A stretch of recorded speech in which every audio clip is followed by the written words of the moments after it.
All right, welcome back to BuffaloPlus.com, our YouTube page, Buffalo Plus. Mike Catalana, Dan Fetes. I am Jenna Cottrell. We're continuing our series of Stay or Go. We talk about all the Bills position groups, what we think in terms of the players. And this week, it's going to be the offensive line. We know there's a lot of decisions to be made, especially for the Bills. And one thing that comes to mind is just, the pass blocking was so great this year. Obviously, the run blocking needs some improvement. But one of the guys that really stands out, Mike, of what are the Bills going to do with him is Mitch Morse. Yeah. He was a guy they paid a lot of money to a couple years ago. Then there was that weird thing in the middle of the season where he was on the sidelines.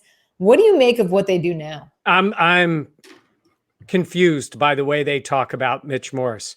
It was like they didn't want to just play it out. They held back on commenting. Then they talked about getting continuity with the other guys. And then at the end of the year, Brandon Beane was raving about the way he played. There is a cap hit. If you decide to move on from him, there's a dead cap hit for this team. And if I'm not mistaken, Dan, I think it's around $5 million. Yeah, I think so. If they moved on from Mitch, the only way you move on from Mitch Morse is if you then want to sign Jon Feliciano, I think, and make him your center, right? Yeah. If that's what your plan is to say, we've got a guy that can move over. Cody Ford is coming back and all that. Yeah. This is a tough one because they're making this is what we talked about at the beginning, Jenna. This is now a good team with good players who they will make decisions on, Milano, whoever it happens to be. And I just have this feeling Mitch Morse is go and not going to be back this year. I don't know if I would necessarily do that. But I think if that's a spot they think they can save money, he's going to be gone, and they'll take the dead cap hit. So, Jenna, we had talked about this. I can't remember which other one it was. Maybe it was one of the podcasts. We talked about how tricky it is this offseason and how Brandon Beane, it's because you're not taking a team that, was a floundering offense, and whatever you did, it was going to make it better. Like you couldn't make the offense worse from, 2019 into this year. And But the one thing that really struggled, I thought, was this running, the blocking on the running attack. And even at sometimes too, Josh got sacked a couple times and was under a lot of pressure against Kansas City. Like, it wasn't like this offensive line was like completely full of all pros. Now we'll get to all these guys, but like my decision, like I agree with Mike that Mitch Morse goes just because it wasn't like he was so outstanding that he made everybody around him all of these great pieces, and that like when he was out, they had no continuity, they had no success. Like, it really was like he's the highest paid or was the highest paid center, and the offensive line didn't run the ball really well. And Jon Feliciano has versatility, and that if you want to pay him some of that money, you can get Feliciano to play center or guard in a pinch, and you can move Cody Ford to a guard position, and like a bunch of different versatility. Like, I think there could be 4 new guys on the offensive line in their positions. I think they could have 4 new position guys that besides Deion Dawkins. I think they can shuffle the deck, and that wouldn't be like an overreaction to like, well, they got to totally blow up this offensive line. They weren't awful, but they weren't great. So I just see it as, again, with you, Mike, that you can move on from Morse and just go, we can probably improve. That way, if a center falls to them in the draft that they like in the second round, or if they can literally go best lineman available in the second round or third round and go, we'll just plug in this guy because we've got versatility with Ford, we've got versatility with Feliciano, and we can move on from there.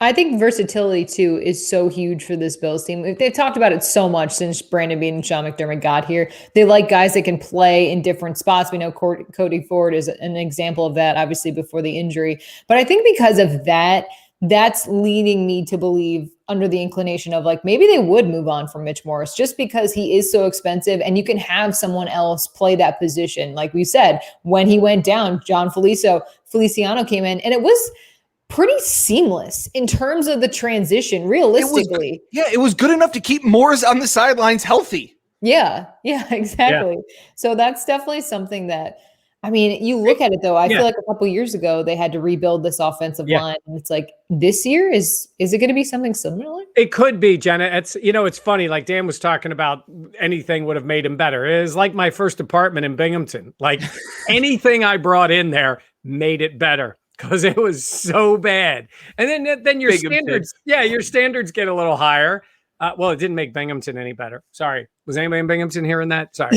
Glad Mike said that before I did. I just drove through Binghamton twice. Ain't much going on. Yeah. But Rare cheese pizza, though, is the truth. Yes, that's true. It's good. You can get a speedy there, too. But the other thing is, like, Mitch Morse is a good NFL player who will be a starter on an offensive line this year. Yeah. We all know that, right? And there's still a chance that they say, you know what? We like Mitch enough there, and we do something else.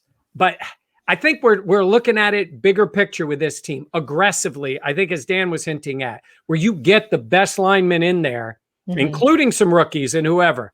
And you see, look what they did with Cody Ford. It's like he's a tackle. Yeah, he's going to be a guard. And that's where they want him to play. And they feel good about that. And they go out and sign Daryl Williams. So there's a lot of moves to be made. But I think the Mitch Morse one's going to be a big one. And I think he's going to be gone. And they're not satisfied with that. And like Sean McDermott talks about trenches and winning the battle of the line of scrimmage. Like, I mean, they even tried to go out and find Brian Winters, who really didn't pan out all that much. They go with Ike Boettger. I know we'll get into all these things, but like all of these players lead me to believe that they'll bring anybody in the door and then just go, hey, you guys figure it out. Like, you guys battle it out. The best 5 will go. We've got Dion as our left tackle. Everybody else, you guys decide. Yep. All right, so let's move then to Jon Feliciano, because he's a guy they brought in the same year as Mitch Morse last year. And I feel like you've really seen the Bills, like their attachment to Feliciano. I feel like he's one of their guys, Mike, that they're like, we want to try and bring him back. Yeah, they signed him. They talk about drafting and signing and keeping their players. Yeah. But I think Feliciano, his attachment to Josh Allen, to his fire that he plays with, his ability to refer to Brian Daboll's fat face, all those things I think work for Feliciano. I don't want to see him go anywhere. I really don't. And again, I think this may be predicated on other moves. Like Jon Feliciano could get paid too. Like he's a pro's pro. Like he's a guy that's been around, but you're a good team. You know, even if you're moving guys around, even if he does move and can do that, when a guy can play basically all 3 interior positions and play them well, I think he's valuable. So I say he stays. They find a way to sign him. They get him to a good deal. Feliciano's kind of in that same boat, guys, with Matt Milano. Like he's outplayed his contract. Like he's like, I don't think the Bills thought he was going to be this valuable to the offensive line. And all of a sudden other teams are like, oh, you know that Feliciano guy? Like he can do a lot of things. Look how good he did in Buffalo. And all of a sudden other teams go like, well, thanks for pointing that out, Bills. Like, we'll now take him. And like other teams with more money to spend on that, like that's why I think this move of wanting to keep Feliciano, I say stay, is predicated off finding some money from moving on from Mitch Morse. Yeah. Okay. All right. Well, then Brian Winters is another guy. They signed him after Jon Feliciano tore his pec. He's an unrestricted free agent. Dan, I'll go to you. I'll start with you then. What do you think they make of that situation and what they do? I mean, that position was kind of a revolving door. It just seems like they haven't been able to find somebody to solidify. And if you can't do the job and they'll give you a shot, then take a seat and somebody else is going to do it. I think that you can find a lot of Brian Winters on the street. Not trying to knock Brian Winters, like he's a pro, former Pro Bowler, all of those things. But where he is now, and I just think that there are better options and somebody else that you can bring in that may have more upside, because you saw what Winters could do and it wasn't much. Yeah. You also can go younger and cheaper, which I believe they could do. And I mean, that's the world that we live in. They do in our industry. Yeah, like we've said this before, like stop bringing up young and cheaper talent. Like enough. We get it, Mike. Well, wait a minute. Dan, you're on the young side. Okay. Yeah. You will always be older than me by a lot of years. Yeah, I know. No, I think he's gone. I think they move on from him. And again, I think the Bills are a smart team in this way. You're always bringing in offensive linemen in the draft. Yeah. You're finding guys in the draft. Yep. You have to keep filling O-line and D-line with draft picks. And I think they'll do that too. And I think they'll find a versatile guy there, maybe to your point of a guy who can play center and guard, and they believe that's where he fits best. Okay. Let's talk about Ike Boettger then, because he's a guy that is a restricted free agent. He went undrafted originally. Mike, I mean, They saw some. He had moments where he did struggle, but they saw some flashes. I feel like they like Ike Boettger so much that I believe he's 22 years old. He's not. I don't know, but they love him. They do. They like, oh he's man, 26. He'll be 27 this year. He's Buffalo. He's Buffalo, right? Wait, you guys know why he's Buffalo? Because he went to Buffalo University. He went to Iowa. Oh, yes. Oh, I was like, what the hell? That's blue collar university. That is Hyde, AJ and Vanessa. Yeah, exactly. Yeah. That's where they're about. So one of those things, and Mike, kind of going off of you, versatility. They were a guy that he had never played center before. And week 17 of the previous season, that meaningless game against the Jets, they throw Ike in there to be the center after they take out all the starters. And they said he held his own. Like, this is another guy that I don't want to say he has, it's almost a knock, but like, I look at him as like when Ryan Groy was like such a valuable like piece that like he could fill in for center for Eric Wood. He could play guard. And you were like, I think he's one of the best 5 linemen. I don't know where he fits. Yeah. Like, he's not the best right guard. He's not the best left guard, like all those things, but he's one of your best 5 linemen somehow. And like I said, rave reviews from the rest of the linemen that you don't need to compliment like other linemen. Like that's not why they're doing it. But like Feliciano and Morse and Josh Allen going out of their way to be like, Ike's been killing it. Like, give him all this credit. Like, it was telling. I think he stays. I think they definitely find a way to make him that swing guy. Yep. He's probably their 6th lineman. Well, that's a good point, Dan, because sometimes that versatility, if they say you're versatile and you're supposed to be a starter, I don't think that's great. That's not good. Because that's not what you're supposed to be. You're supposed to be the guy that great point. You're our right tackle. You're our starting center.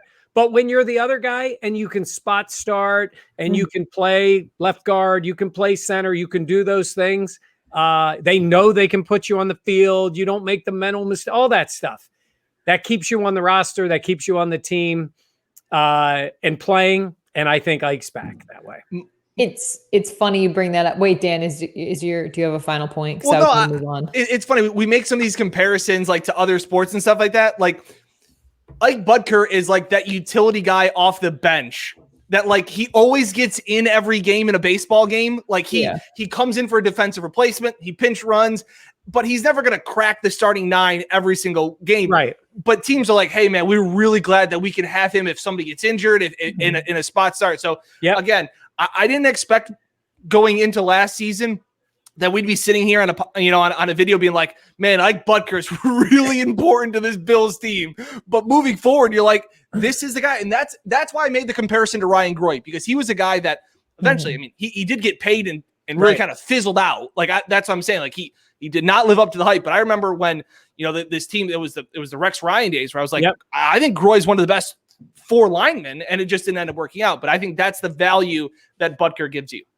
I think, Mike, you mentioned earlier about like versatility is good when you're talking about a guy that's not a starter, like an Ike Boettger, a guy that can come in a pinch. But I feel like, look, we know Cody Ford is going to be back again this year. He's still under his rookie deal. He had the injury early on, but I feel like when you listen to Sean McDermott and Brandon Beane, is he a guard? Is he a tackle? Like, I feel like throughout the year we've heard, or throughout the years, just in general, Mike, like, do you begin to wonder or worry about for this upcoming season what they make with Cody Ford? Like, is he going to be a bona fide start? Is he going to be able to start? Is he going to be able to stay healthy? Because I feel like he's really been plagued with injuries. He has been. I do believe they think he is a starter. I think they're still pretty high on him.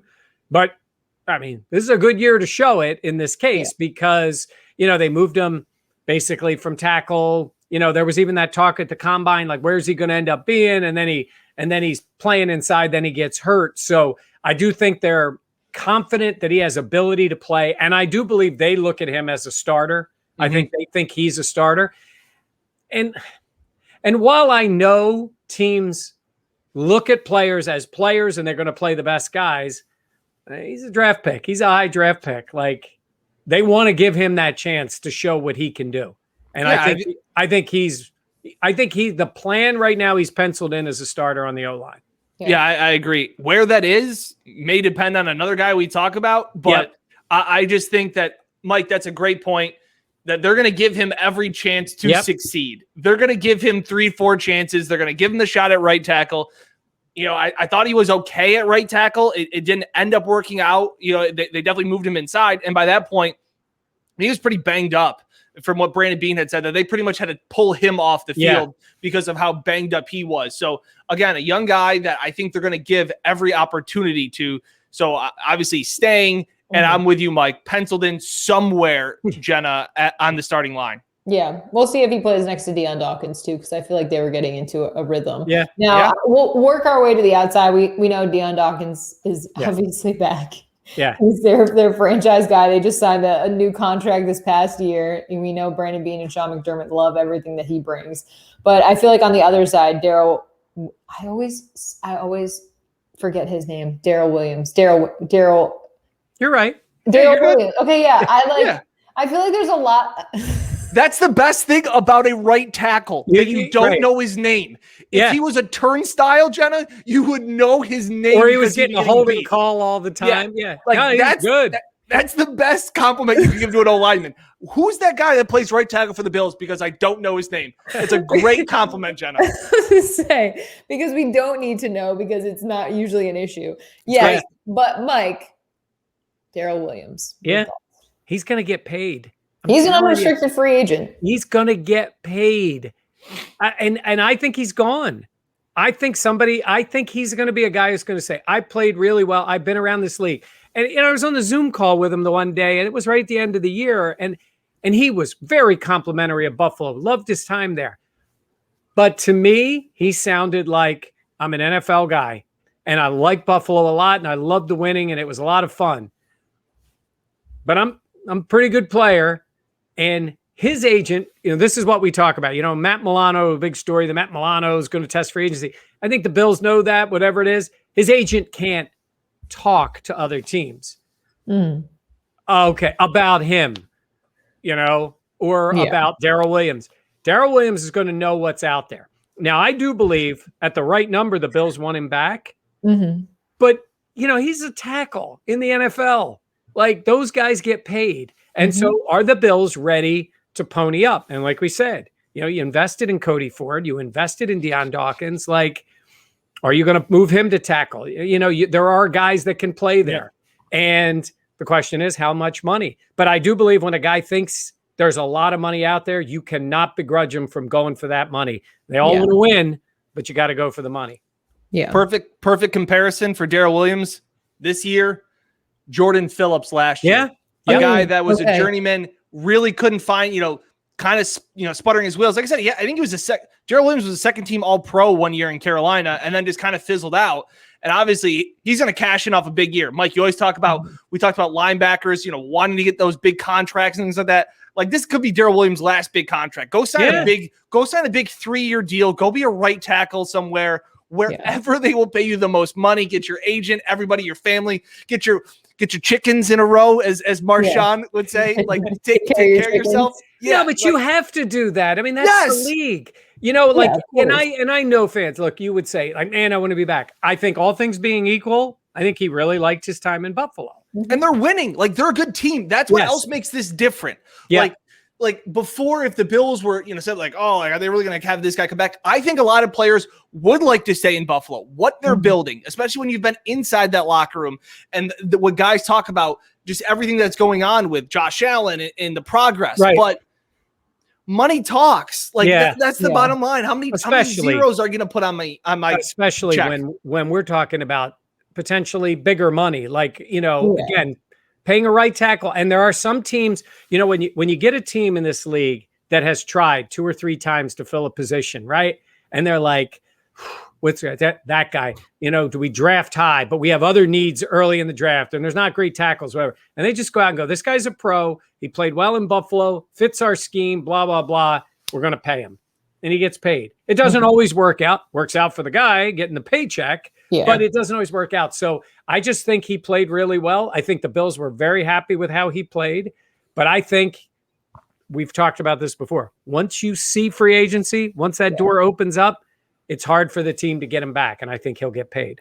Well, even off of the Milano thing, like we look at these guys, Daryl Williams is going to be, I think, 29. Like if he's going to make his money, he's going to want to make his money soon because you can have that contract, be able to see all those zeros and know, as Marshawn Lynch and Dan Fetes say, take care of your mentals. Yes, and real quick, I was going to say, we don't know, like internally, there's always the possibility that Brandon Beane and McDermott and Daboll, they love him, they want him back, and they want to pay him. Like we don't know that.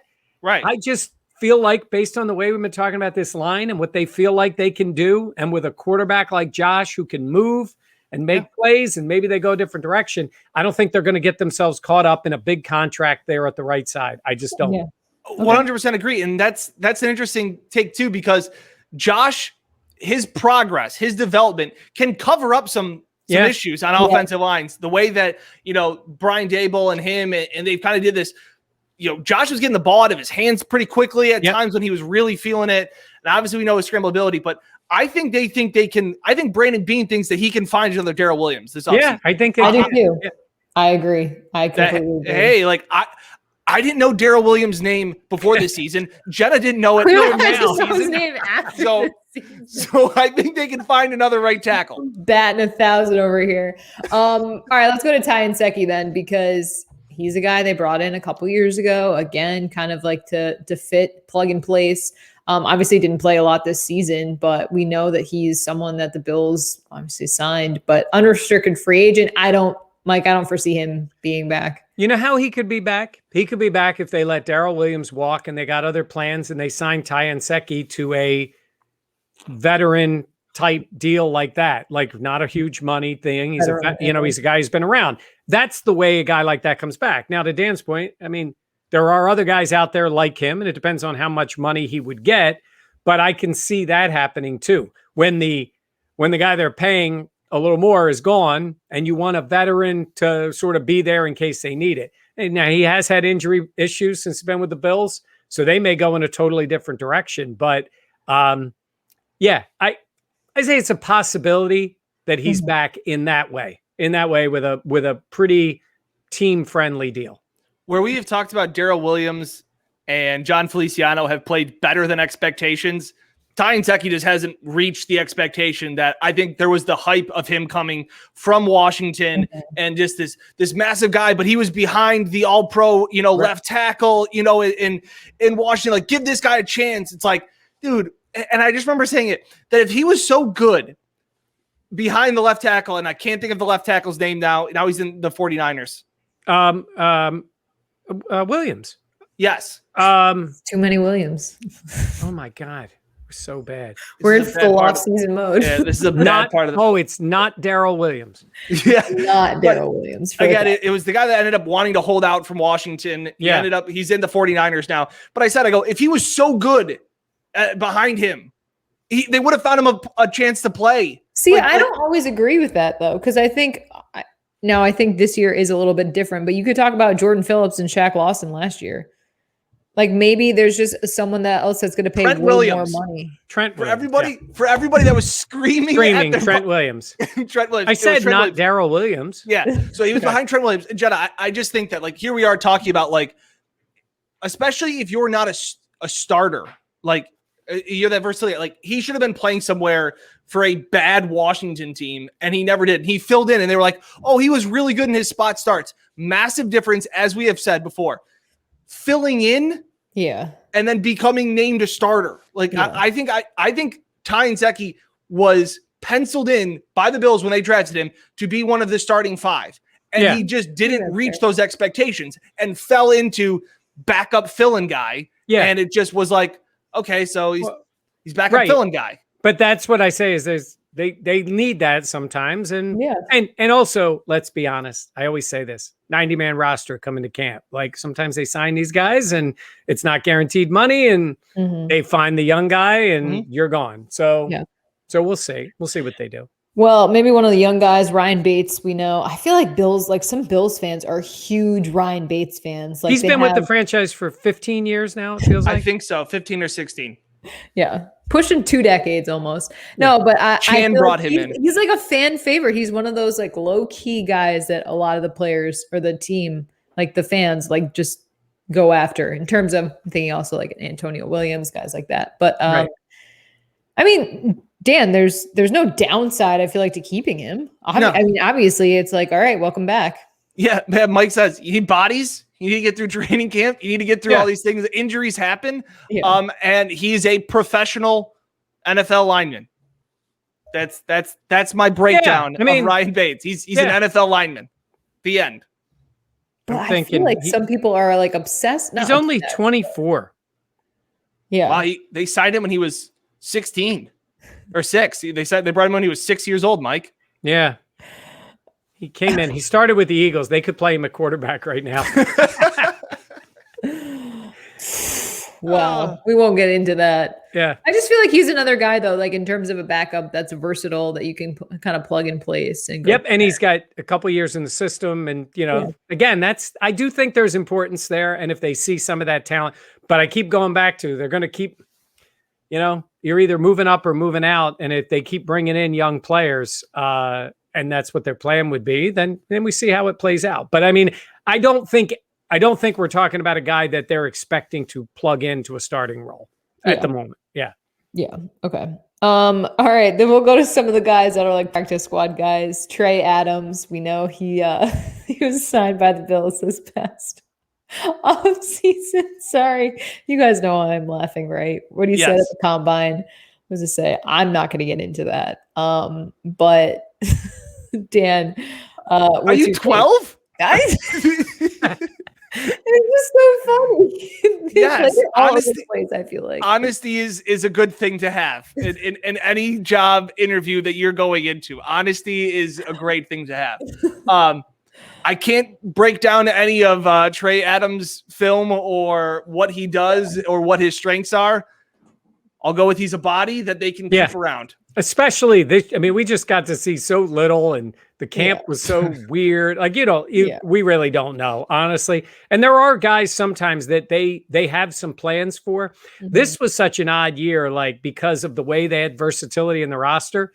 Like they could get guys on the field even a little easier this year than you could in past years. So, we'll see what they think of some of these guys, but they bring them back. Guys can last on the practice squad. Guys can be ready to go if they need them. So Trey Adams, one of those guys. I was to say, there's no harm in that. I feel like you guys said, it's another body, and you know how much Bean loves competition. Sean McDermott loves competition. How much they preach that, and you're right. Maybe they do have plans. It's just we've seen such a limited snaps from him. And then Jordan Devey signed a 1-year deal. He's 33. Wow. Yeah. He's 33. He's going to be 34. It's almost as old as Jenna Cottrell. He's older than me. He's got me by some years. You're gaining on him. You can always go younger and cheaper. Also, Dan, what? You're my age. Well, not quite. Not quite. You're right. Yeah. Mike, also, you cannot talk. We're not talking about me here. We're talking about you. Which is shocking because I feel like we're always talking about you. Good one. Or at least always listening to you talk. Well, that might be the case. Mike is an all-star. You're first team all-pro every year pontificator. Hey, by the way, hang on 1 second here. Keep things going. I got to show you guys something. Keep going. I'm scared. What? Yeah, I don't know. No idea what this is going to be. Did you make a trophy? No.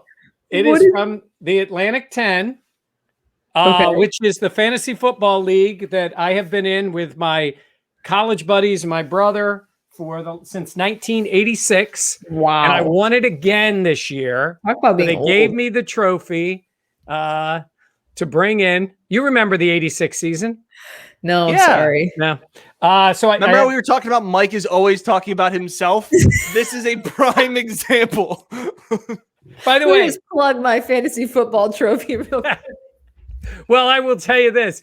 Usually I'm not very good at fantasy football at all. And this year, I'm really overwhelmed we're bringing this up. This year I won. So they just gave me the trophy yesterday. So that's why I wanted to show it off. I know you're all very impressed. We were really scared what you were doing. I can now sleep at night. I was up all night worrying. That's a heck of a league. I got Mike the first year I worked with Mike. I got him a nameplate that says "I'm kind of a big deal." Yeah, well, turned out to be a good gift. Yeah, who would have thought? All right, we're going to talk more. We've gotten off the rails, a little bit distracted, but we're going to do more of this series. We'll talk all the other position groups. We'll have plenty more on BuffaloPlus.com. I finished up the rating the rookies. If you want to check out that story, be sure to check out BuffaloPlus.com. Dan, top 10 moments. Yeah, there were top 10 moments from the 2020 season, as well as I'm going to break down or list my top 10 plays of the season from Josh Allen. Will coming up later this week. Nice.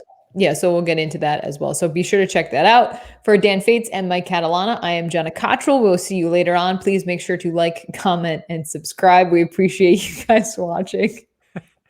And I'm losing it. All right. We'll see you all later. Thanks for watching.